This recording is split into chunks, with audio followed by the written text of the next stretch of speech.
Hello everybody, welcome back to my channel. My name is Queenie for those who don't know me, reviewing Love is Blind Season 8, Episode 8. Before I get into it, please make sure to like this video, subscribe and hit the bell, and leave a comment down below. I'm going to jump straight into the couples mixer. This might be the only time where damn near everybody was refraining from sex. Was it damn near everybody or everybody? I think everybody has refrained from having sex. You guys had sex yet? No, we haven't. You haven't? If she's ready, like, I'll be ready. Are you guys having sex yet? Like, what's it like? You guys haven't had sex yet? No. We haven't either. You guys having sex yet? Oh my God, you're really getting into it. You don't have to answer either if you don't want to. Like, how about you guys here? We've only kissed. This batch of people has to be the least passionate, least romantic, the most loveless type of couples that we've had on the show. Like, there are some other couples where you're like, I don't really know if I am supporting them, but I can see that they love each other, you know? Or, oh, this looks toxic, but at least, you know, you could tell that they're really into each other. This batch of people, for the most part, I'm looking at them and I'm just like, I don't even know if 80% of them like each other for real. So it's no surprise that sex is on the back burner for a lot of them, if not all of them.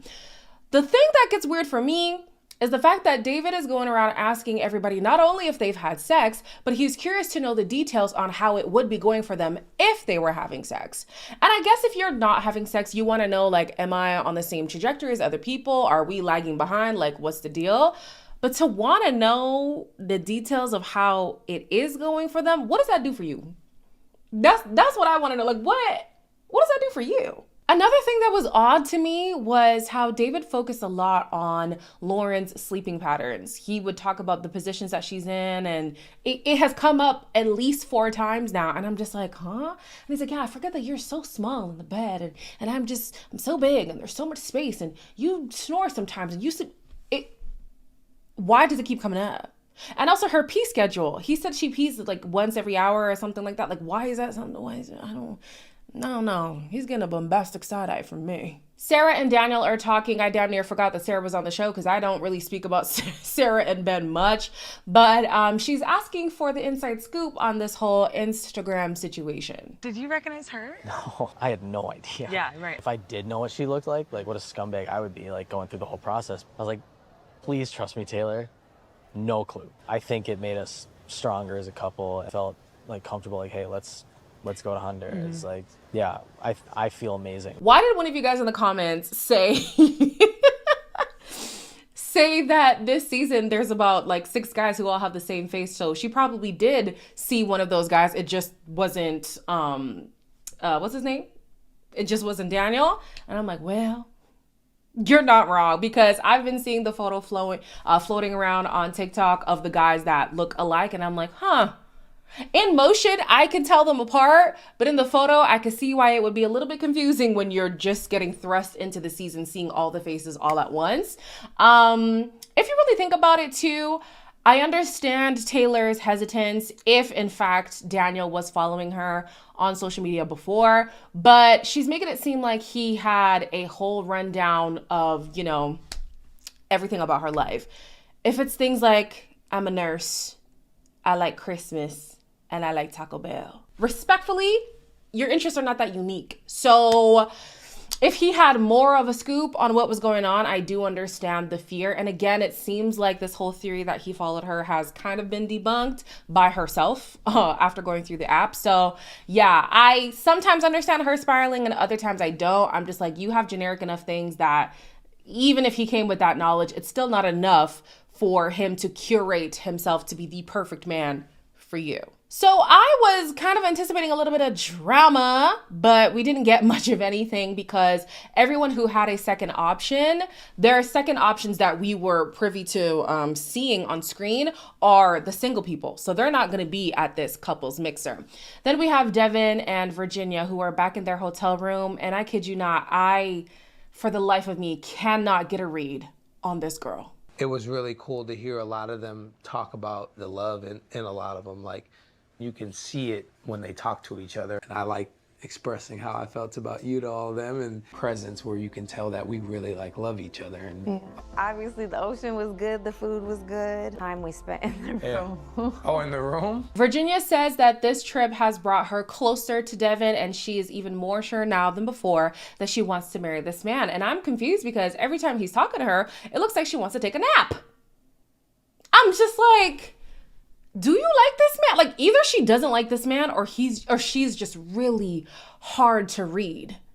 And I can't tell which one it is. David says when he was asking about Lauren, or when people were speaking to him about Lauren, he got all good reports, which is good. Lauren doesn't know that this man was going around asking everybody, hey, have you had sex? Have you had sex? Have y'all been knocking boots? Hey, have you done the nasty? Have you done the deed?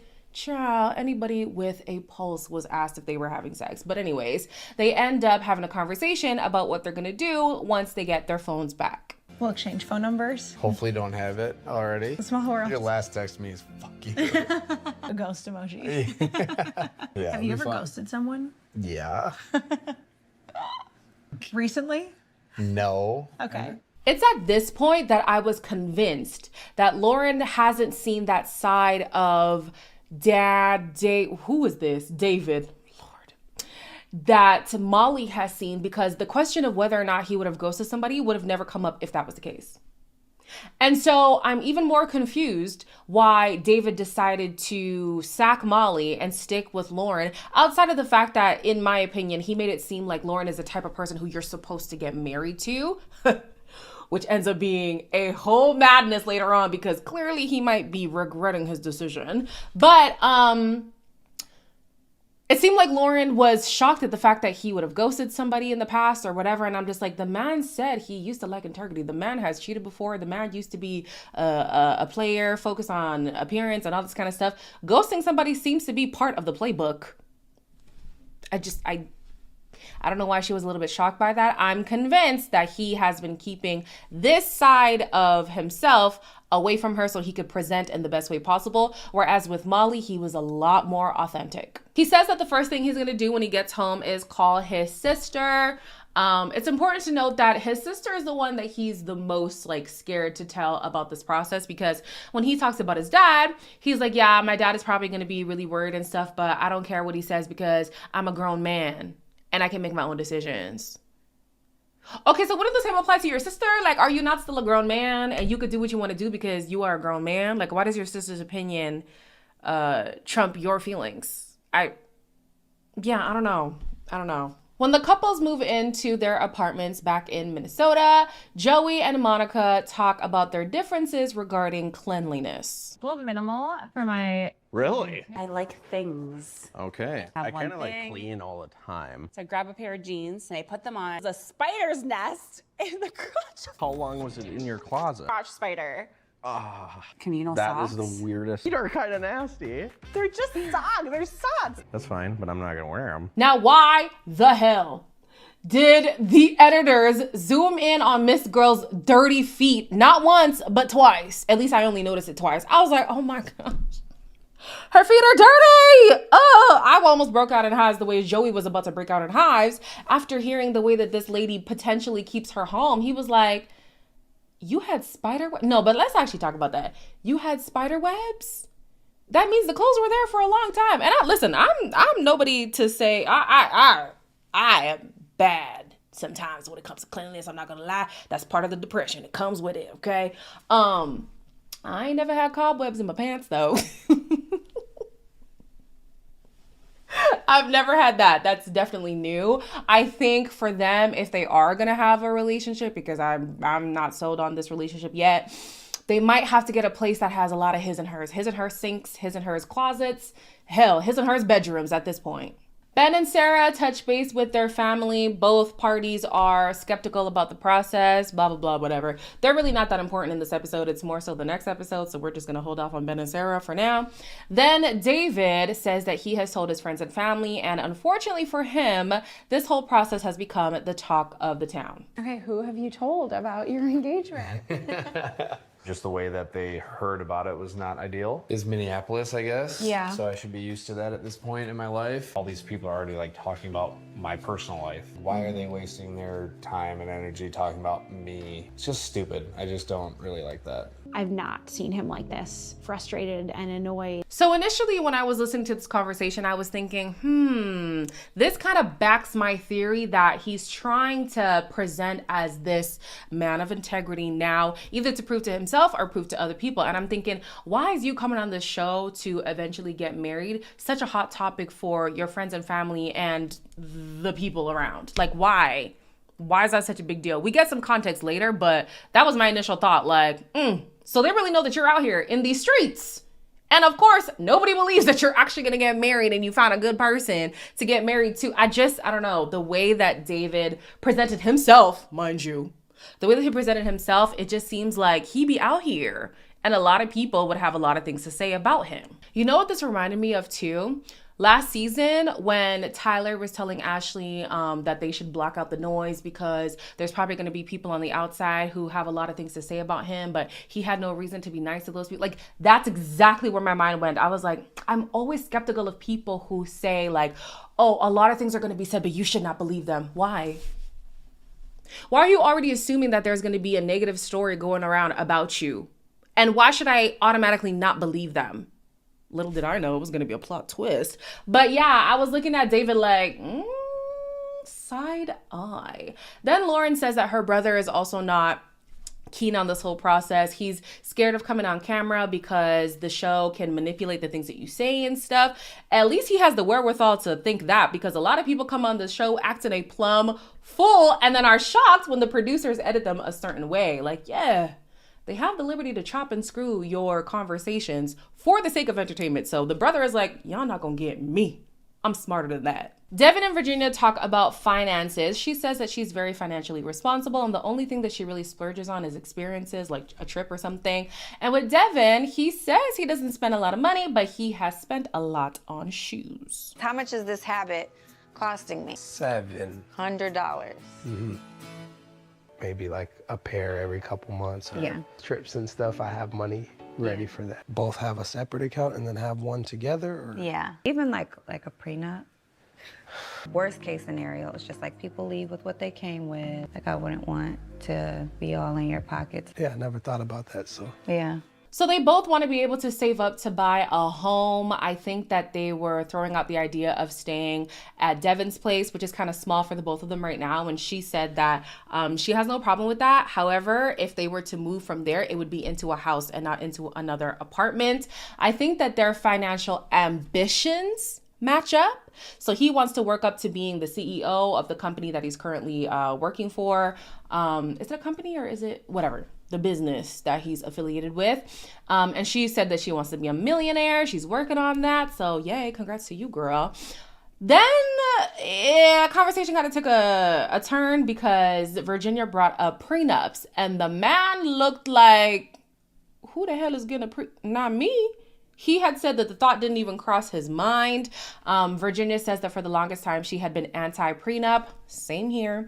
In the last few years, she's been more interested in exploring that option. I feel like, honestly, the prenup conversation, with the right person, it's not going to be a tough conversation. And at the end of the day, I feel like it really is beneficial to have that agreement when you are so in love with the person because you are considerate of each other's feelings or of potential circumstances you can find yourself in. If you're at the bitter end of your relationship and there are hurt feelings, there's animosity, there are grudges being held, that's what makes a divorce so messy. Not to say that a prenup is going to make a divorce foolproof, but at least you know that you agreed on these things in love instead of fighting about those things in animosity. You know what I'm saying? So yeah, she says that whatever financial gain she has in the next few years or whenever in her life will be to benefit her partner. She's not going to be selfish with her finances. I think she... I don't want to say that she should be selfish with her finances, but you're going into a partnership with somebody who has a lot of student loan debt and medical debt. And I think that that might be a challenge. So we finally get more context on David and why he is the talk of the town. We find out that his friends are not impressed with the idea of his fiance having been involved with one of their friends. My dad really doesn't like live with their significant others before they got married. Does he know that we're living together? I think so. Like, Make sure he knows that. yes. Well, now I'm a little nervous. You know, I have this network that's their first impression already is like, oh, this girl is dating a guy that we know. Sounds like it was some miscommunication, maybe. Maybe the guy is exaggerating. My sister knows now. She heard. Again, she already had her doubts about this and concerns. So at this point, David is making it seem like Lauren is really shady. Like, how could she come into the process, not settling her situation on the outside? And how could you really be serious about marriage if you were dating somebody just before coming on the show and stuff like that? And some things are valid and some things are not to me. Apparently his sister believes that she was in a full-blown relationship. She had a boyfriend coming onto the show, and Lauren adamantly denies it. She's like, bro, it was never that deep. Like, be so for real. I don't know who I believe, but she wouldn't be the first to come into the show being in a relationship already. So I don't know. I want to be on Lauren's side, but stranger things have happened. It turns out that the guy Lauren was dating or talking to or just having friends with the benefits relations with lives in the same building that they have moved into. Not gonna lie, I would crash out. I would crash out. If I was spiraling the way that David was spiraling, I would be at the end of my rope at that point. What do you mean we're in the same building? What? Oh, I just bit my tongue. I would be so annoyed. I really would. He thinks it's either a matter of a miscommunication on the guy's end where he thinks that they were more serious than they really were, or Lauren is flat out lying. I think it is alarming if you think that your fiance is flat out lying. I would hope that it's the miscommunication and not the other one. Monica brings Joey to her family home, aka her home, because she lives at home. Very important to me that my family like Joey. He was always like, hey, I want to know why you're single. Monica knows about it all. Saw some therapy for some things to like revisit the past. Had a couple serious relationships. They didn't work out. I guess not single now, but. Thought maybe a fam jam was in order. Oh, wait, I'm gonna play the flute. Mom? Come on, Monica.